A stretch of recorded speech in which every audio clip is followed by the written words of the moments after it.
प्रथम चरण तो कलयुग का था, परमात्मा आए थे, सहस्रीर आए थे, सहस्रीर कबीर परमेश्वर चले गए थे मगर से।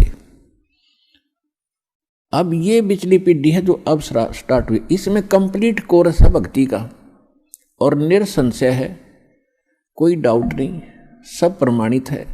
अब जो भक्ति करेंगे वो पार हो जाएंगे, मर्यादा में रहेंगे अंतिम सांस तक, वो तो सतलोक चले जाएंगे। फिर क्या होगा, 1000 वर्ष के बाद इस भक्ति में बहुत से ऐसे नालायक काल के दूत घुसेंगे, वो धीरे धीरे इनकी भक्ति खराब करवाना शुरू करेंगे। और उस समय जो सच भक्ति जितने समय वो कर चुके और उसके बाद मार्ग दिशा बदल ली, उनके साथ के बनेगी कि जैसे पुण्यात्माओं एक श्वास के मंत्र का जो इस दास से प्राप्त करके आप एक श्वास भी मंत्र का ले लेते हो सतनाम का, वैसे तो प्रथम मंत्र से ही आपकी गजब की कमाई शुरू हो जाती है, बहुत ज्यादा बन जाती है। और यदि सतनाम का मंत्र भी आपने साल 2 साल 3 साल 4 वर्ष कर लिया और सारनाम ना भी मिला तो भी आपकी ढेर सारी कमाई बन जाती है। और फिर काल क्या करेगा, क्योंकि आपके पुण्य तो वो देगा, उसने तो ऊपर होटल बना रखे हैं, स्वर्ग महास्वर्ग, महास्वर्ग में और ज़्यादा टैक्स है देता हुआ आपसे, आपके पुण्यों से कहीं 20%, 25%, कहीं पर 10%, ऐसे उसने अपने टैक्स लगा रखे। और जो खर्चा आप खाते हो वो अलग है, वो तो आपकी पूंजी से होगा, तो आपको स्वर्ग महास्वर्ग में रख देता है। और वहां आपके पुण्य आपके साथ होते हैं। जब महास्वर्ग के अंदर आपके पुण्य खत्म हुए उसके बाद स्वर्ग में ले आता है, नीचे एक अलग से एक स्वर्ग है, उस महास्वर्ग से अन्य जो कॉमन स्वर्ग है, उसमें भी जब आपके पुण्य खत्म हो जाते हैं फिर आपको पृथ्वी पर डाल देता है। तो वो पुण्यात्मा इतना समय वहां रहती हैं स्वर्ग में, महास्वर्ग में, फिर उनको सतयुग में प्रारंभ में जन्म देता है। इस भक्ति युग में की हुई भक्ति उनकी इतनी प्रबल हो जाती है कि फिर वो सतयुग में प्रथम जन्म लेते हैं।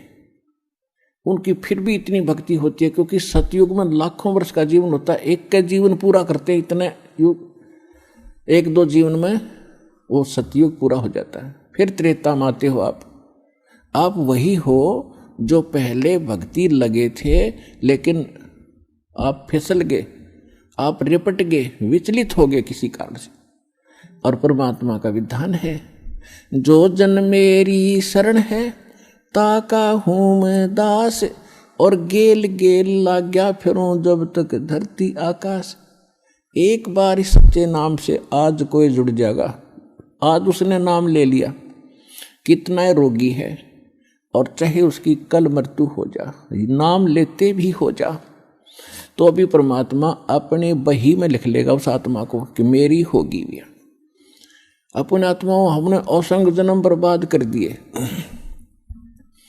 असंख्य जन्म मनुष्य के खो चुके हो आप। ये पहला शरीर नहीं जागा जो आज आपका जाने वाला है, मान ले कभी भी। ये तो असंख्य बर्बाद हो लिए, तो कपड़े हैं, कुर्ते पजामे हैं, तो आपकी शरीर बॉडी ऊपर का। और इस नाम के लेते ही आपके कई सैकड़ों कुर्ते पजामे खूटियां व अलमारी में रख दिए जाते हैं। मनुष्य आज आपको नाम लेते ही और चाहे अगले पल मृत्यु हो जाती है। वैसे तो ऐसा नहीं होगा, जो सच्चे दिल से आते हैं उनको राहत मिलती है, उनका मनुष्य जीवन एक्सटेंड होता है, आयु भी बढ़ाता है परमात्मा। एक उदाहरण के लिए कहते हैं कि जो अविश्वास रूप में भी आके नाम ले लिया, अग देखेंगे किसी के कहने से आते हैं रोगी बहुत से, तो देख लेते हैं एक बार चल के, तो वो उनको भगवान वैसे उसको एक्सटेंड नहीं करेगा, उनका पता है कि इसको मैंने जीवन भी दे दिया, यू आगे फिर वो बकवाद करेगा। तो परमात्मा ने तो अपनी आत्मा देखनी है कि इसका उद्धार क्यों कर होगा, तो नाम लेते ही यदि उसकी मृत्यु भी होगी तो भी भगवान के अकाउंट में आ गया, और 10 महीना में फिर जन्म देकर उसको फिर बरवाड़ा बुला लेगा, वह शुरुआत होगी उसके जीवन की। तो यहाँ आने वाले व्यक्ति को हानि कति नहीं है, और कति ज्ञान सुनकर समर्पित होगा होगे तो आपकी कैंसर का बाप भी ठीक हो जा। भगवान किसे कहते हैं, वाह भाई वाह।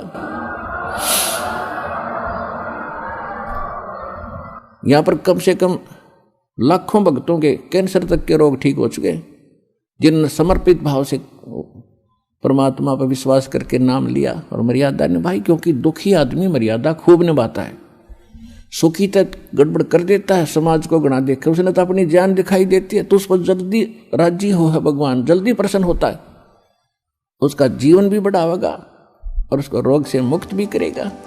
लेकिन करेगा अपने हिसाब से, उसकी नीत देख के कि आगे कहीं और गड़बड़ ना कर देगी।